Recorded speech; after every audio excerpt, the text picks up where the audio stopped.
بسم اللہ الرحمن الرحیم۔ شروع اللہ کا نام لے کر جو بڑا مہربان نہایت رحم والا۔ مصطفیٰ کریم صلی اللہ علیہ وآلہ وسلم نے ارشاد فرمایا، مومن ایک سوراخ سے 2 مرتبہ نہیں ڈسا جاتا۔ چونکہ ہمارا دین بہت خوبصورت دین ہے اور معاملات کو اچھی طرح سے غور و تدبر کے ساتھ سوچنا، ان معاملات کو اچھی طرح ان کی تہہ تک پہنچنا اور پھر اس کے بعد کوئی رائے قائم کرنا، اس رائے کے بعد پھر آپ کا کوئی عمل روح پذیر ہو۔ تو یہ ایسا کوئی دین نہیں ہے کہ آپ سوچ فہم اور ادراک کو چھٹی دے دیں۔ تو اس لیے سارے امور کے اندر ہمیں معاملہ فہمی کا اور معاملات کی تہہ تک پہنچنے کا، تدبر کرنے کا، غور و فکر کرنے کا، معاملات کی اچھی طرح ٹو لگا لینے کا، اس کے عواقب و نتائج کو مد نظر رکھنے کا، ساری چیزیں ہمیں اس پہ غور کرنا ہوتا ہے اور پھر ہم کوئی فیصلہ کرتے ہیں۔ اور اگر ہم کسی امر میں کسی موقع پر نقصان اٹھاتے ہیں تو پھر دوبارہ ہم اس طرف نہیں جاتے، اس لیے کہ مومن ایک سوراخ سے 2 مرتبہ نہیں ڈسا جاتا۔ تو جس سوراخ سے آپ کو ڈنگ لگا ہے تو دوبارہ آپ کبھی بھی وہاں انگلی نہیں دیں گے، وہاں دوبارہ ہاتھ نہیں ڈالیں گے۔ تو زندگی کے تجربات سے فائدہ حاصل کرنے کی اس حدیث میں تلقین ہے کہ زندگی کے اندر جو مشاہدات آپ کے سامنے آتے ہیں اس سے نگاہیں نہیں چرائی جا سکتی، ان سے نظریں نہیں ہٹائی جا سکتی۔ تو جو آپ کے مشاہدات ہوں، جو آپ کے تجربات ہوں اور جو چیزیں آپ نے دیکھی بالی ہوں اور اس کے نتائج اور عواقب آپ کی نگاہوں میں ہوں تو دوبارہ اس کا آپ ارتکاب نہیں کرتے۔ تو یہی چیز اس حدیث پاک میں بیان فرمائی گئی، اور یہ کوئی بھی عاقل ایسا نہیں کرتا کہ جہاں سے اسے ڈنگ کھانا پڑے دوبارہ وہاں ہاتھ ڈالے۔ تو یہ مومن کا انتہائی محتاط رویہ ہے جس کی نشاندہی کی گئی ہے کہ وہ معاملات کے اندر کس قدر محتاط ہوتا ہے اور اپنے طرز زندگی کو کس قدر منظم اور مرتب رکھتا ہے۔ نبی اکرم صلی اللہ علیہ وآلہ وسلم کا فرمان ہے، یہ مسلم نے کتاب الایمان میں روایت کیا، امام ترمذی نے بھی اس کو روایت کیا حضرت عبداللہ ابن عباس رضی اللہ تعالیٰ عنہ سے۔ حدیث تو طویل ہے۔ ایک وفد حضور کی خدمت میں آیا تھا، تو اس وفد کی اچھی خصلتوں کو دیکھ کر کے حضور نے ان کی تعریف فرمائی تھی۔ کہا کہ اب یہ وفد عبد القیس جو آیا ہے ان کے اندر 2 خصلتیں ہیں جو اللہ اور اس کے رسول کو بہت پسند ہیں۔ 2 خصلتیں اللہ کو بھی پسند ہیں، اس کے رسول کو بھی پسند ہیں۔ وہ 2 خصلتیں کون ہیں؟ الحلم والانات، ایک بردباری اور ایک معاملات کی چھان بین، سمجھداری اور اچھے انداز سے اس کی دیکھ بھال اور سوچ سمجھ اور تدبیر۔ تو کہا یہ وہ جو چیزیں ہیں 2، یہ اللہ کو بھی بڑی محبوب ہیں، اللہ کے رسول کو بھی بہت زیادہ محبوب ہیں۔ حضرت سہل بن سعد الساعدی رضی اللہ تعالی عنہ سے مروی ایک روایت ہے، رسول کریم صلی اللہ علیہ وآلہ وسلم نے ارشاد فرمایا کہ معاملے کو سمجھ کے تسلی بخش نتیجے تک پہنچنے کے بعد اس کام کو کرنا، سوچ و بچار کرنا، اس کی تدبیر کرنا، اس کے عواقب و نتائج کو دیکھنا، یہ اللہ کی طرف سے کسی شخص کو عطا ہوتی ہے۔ والعجلۃ من الشیطان، اور جو عجلت ہوتی ہے یہ شیطان کی طرف سے ہوتی ہے۔ حضرت نبی رحمت کا ایک فرمان اور سنیے جو انہی احادیث کی تشریح ہے جو حضرت انس رضی اللہ تعالی عنہ سے مروی ہے۔ کہتے ہیں کہ ایک شخص حضور کی خدمت میں عرض گزار ہوا، اوصنی، حضور مجھے وصیت کیجئے، مجھے کوئی وصیت کیجئے۔ مختلف اوقات میں مختلف لوگوں نے حضور سے وصیت طلب کی ہے۔ آقا کریم علیہ السلام نے مختلف اوقات کے اندر مختلف لوگوں کو مختلف جواب دیے ہیں۔ کسی نے کہا مجھے وصیت کیجئے تو کہا اوصی کا بتقوی اللہ، میں تمہیں اللہ سے ڈرنے کی تلقین کرتا ہوں۔ کسی نے کہا مجھے وصیت کیجئے تو فرمایا کہ غریبوں کے پاس بیٹھا کرو۔ کسی نے کہا مجھے وصیت کیجئے تو اس کو حضور علیہ السلام نے فرمایا معاملات کے اندر میانہ روی سے چلا کرو۔ مختلف مواقع پہ مختلف لوگوں کے پوچھنے پر جواب مختلف دیے ہیں۔ سوال ایک تھا، جواب مختلف ہوئے۔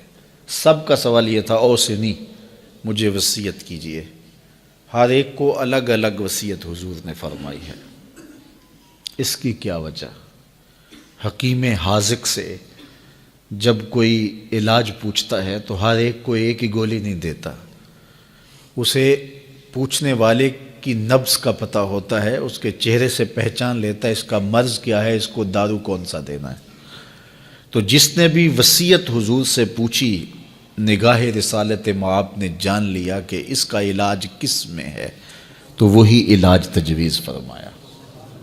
تو جو کسی نے سوال کیا اور اس کی جو ضرورت تھی، نبی رحمت صلی اللہ علیہ وآلہ وسلم نے اسی ضرورت کو پیش نظر رکھتے ہوئے اس کو وصیت فرمائی۔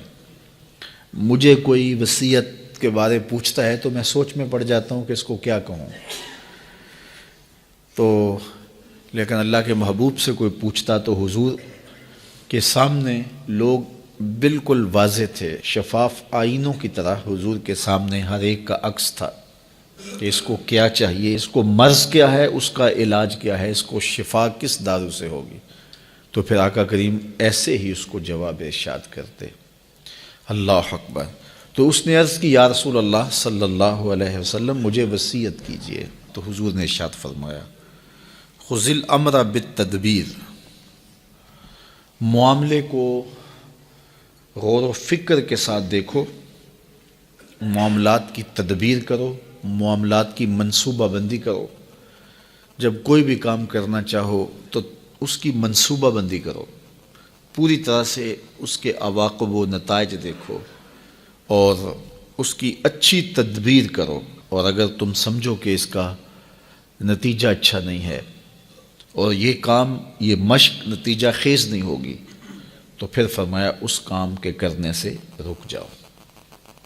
تو یہ کتنی خوبصورت حضور کی نصیحت تھی، اور ما قبل جتنی حدیثیں 2 یا 3 آپ نے سماعت کی ہیں ان کی یہ حدیث تشریح ہے کہ حضور نے وصیت کرتے ہوئے فرمایا کہ جب کوئی بھی کام کرنا چاہو، وہ دنیا کا کام ہو یا دیگر کوئی تمہارا امور دین میں سے ایسا کام ہو، غیر منسوس کام، ایک ہوتا ہے منسوس کام، نماز پڑھنا ہے تو اس کے لیے سوچ و بچار تو نہیں کرنی، نماز تو پڑھنی ہے۔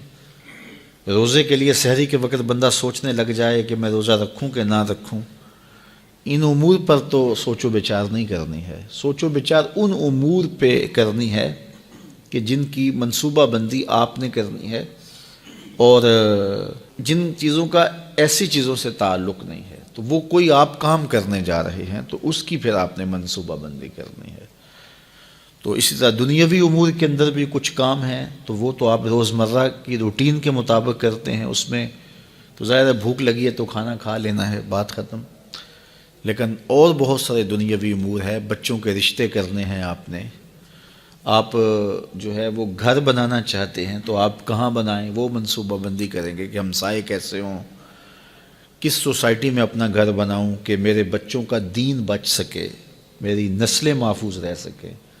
کاروبار کرنا ہے تو کون سا کاروبار کروں، اس میں تمام پہلوؤں پہ غور کرنا ہوگا کہ ایسا کاروبار نہ ہو کہ جس میں ایسا کھب جاؤں کہ میرے پاس دین کے لیے بھی وقت نہ ہو اور اتنی مصروفیات مجھے گھیر لیں کہ میرے لیے 5 گانا نماز کی فرصت بھی نہ ہو۔ تو وہ منصوبہ بندی کرنی، دیکھنا ہے میرا فائدہ کس میں ہے، میرے جسم کو راحت کہاں ہوگی، میرا دین کیسے بچے گا، میں اپنی اولاد کو وقت دے پاؤں گا یا نہیں دے پاؤں گا. تو سارے امور پر غور و فکر کرے، دنیاوی امور ہیں. اسی طرح اور بہت سارے امور ہیں دنیا کے، اس طرح دینی امور ہیں بہت سارے. آپ دینی کوئی کام کرنا چاہ رہے ہیں تو فیلڈ کے اندر بہت سارے منصوبہ جات آپ کے لیے کھلے ہیں، کشادہ ہیں. آپ نے اختیار کرنا ہے تو آپ اپنی رجحان طبع دیکھیں، میری طبع کا رجحان کیا ہے.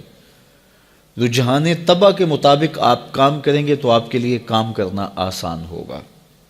ایک شخص فطرتاً مدرس ہے لیکن وہ مقرر بننے کی کوشش کرے گا، تو چونکہ وہ فطرتاً مقرر نہیں ہے تو خام خواہ ایک مشقت میں پڑے گا، تو اس کو اپنی صلاحیتوں کو ادھر لگا دینا چاہیے. ایک شخص کی طبع کے اندر جو ہے وہ تقریری صلاحیتیں ہیں تو وہ محرر بننا چاہتا ہے، تو اس کے لیے یہ مشکل ہوگا کہ صلاحیتیں اس کو کسی اور جانب کھینچ رہی ہیں اور وہ اپنے آپ کو کسی اور سمت لے جا رہا ہے. اسی طرح مختلف امور ہیں جو اپنی طبع کو دیکھے، پھر دیکھے کہ مختلف امور ہیں، اس وقت حالات کا تقاضا کیا ہے، اس وقت امت کو سب سے زیادہ ضرورت کس چیز کی ہے. دیکھیے یہ کام بھی دین کا ہے، یہ کام بھی دین کا ہے، یہ کام بھی دین کا ہے. اب ان تینوں میں سے میں کون سا کام آسانی سے کر سکتا ہوں، مجھے پہلے تو اس کی ترجیح اختیار کرنی چاہیے. اس کے بعد ان تین کاموں میں سے اب یہ جو کام میں نے اختیار کیا ہے یا میں تینوں ہی کر سکتا ہوں، تو اس میں سے میں کس کو اختیار کروں. تو میں اس کو اختیار کروں گا جس کی امت کو ضرورت زیادہ ہوگی، جس کی قوم کو ضرورت زیادہ ہوگی. اور اسی طرح پھر آگے اس کا جو طریقہ کار ہے وہ کیا ہوگا. تو اس کا کچھ تو حدود اور قیود شریعت اسلامیہ کی جانب سے متعین ہیں، آپ اس سے انحراف نہیں کر پائیں گے، لیکن کچھ چیزوں کے بارے میں آپ کو اختیار دیا گیا ہے، تو اس میں آپ اپنے اختیار کو کیسے استعمال کرتے ہیں، یہی آپ کی دانائی ہے، یہی آپ کی حکمت عملی ہے. تو وہی حکمت عملی آپ کی کامیابی کی ضمانت بنتی ہے. اور اسی طرح دیگر امور ہیں زندگی کے، اس میں تو یہ ساری چیزیں یہ دین سے ہیں. ایسا نہیں ہے کہ جدھر میں نے منہ اٹھا لیا اور ادھر میں چل پڑا، ایسا نہیں ہے، بلکہ مجھے اپنے معاملات کو مکمل تدبیر کے ساتھ، مکمل منصوبہ بندی کے ساتھ اپنے کاموں کا کوئی رخ متعین کرنا ہوگا، کوئی ترجیحات طے کرنی پڑیں گی. پھر ان ترجیحات پر مجھے چلنے کے لیے دیکھنا ہوگا میسر وسائل کیا ہیں اور امت کی ضروریات کیا ہیں، پھر اس کے مطابق میں چلوں گا. اسی طرح گھریلو زندگی کے اندر ہے، اسی طرح آپ کی کاروباری زندگی کے اندر ہے.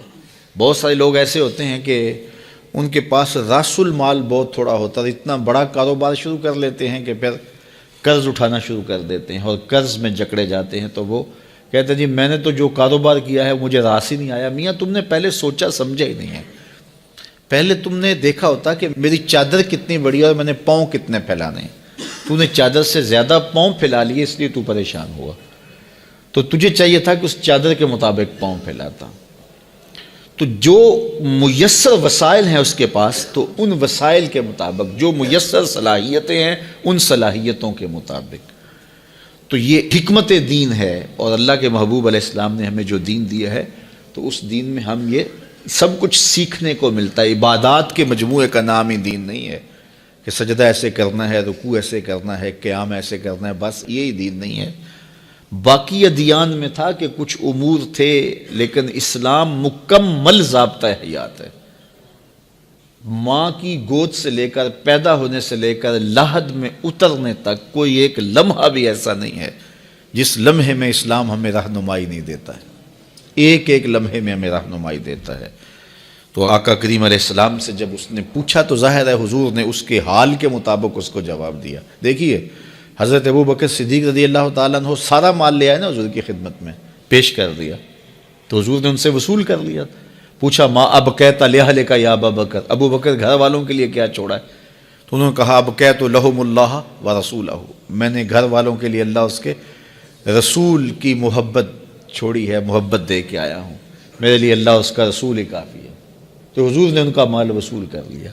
اور ایک اور صاحب آئے ایک دوسرے موقع پر اور انہوں نے سارا مال پیش کرنا چاہا، تو حضور نے فرمایا کہ نہیں، اپنے اہل خانہ کے لیے بھی تو کچھ رکھو نا، ان کو کنگال نہ کرو۔ اس سے سارا نہیں لیا، ان سے سارا لے لیا، چونکہ حضور دونوں کے احوال باطن کو جانتے تھے اور ہر شخص کی کیفیت سے حضور اچھی طرح واقف تھے اور ان کی ضروریات کو بھی جانتے تھے۔ اس لیے اللہ کے محبوب علیہ السلام نے دونوں لوگ ایک ہی عمل کر رہے ہیں لیکن ایک سے حضور قبول کر رہے ہیں، دوسرے سے قبول نہیں کر رہے۔ تو یہ ساری چیزیں ہیں، یہ حکمت ہے، یہ دانائی ہے، اور نبی کا منصب ہی یہ ہے، یعلمہم الکتاب والحکمہ ویزکیہم۔ نبی حکمت اور کتاب سکھاتا ہے اور پھر تزکیہ باطن کرتا ہے، تو یہ نبی کے منصب میں سے ہے۔ تو اس نے کہا حضور مجھے وصیت کیجئے، تو فرمایا کہ جب تم کوئی کام کرنا چاہو تو اس کی باقاعدہ منصوبہ بندی کرو۔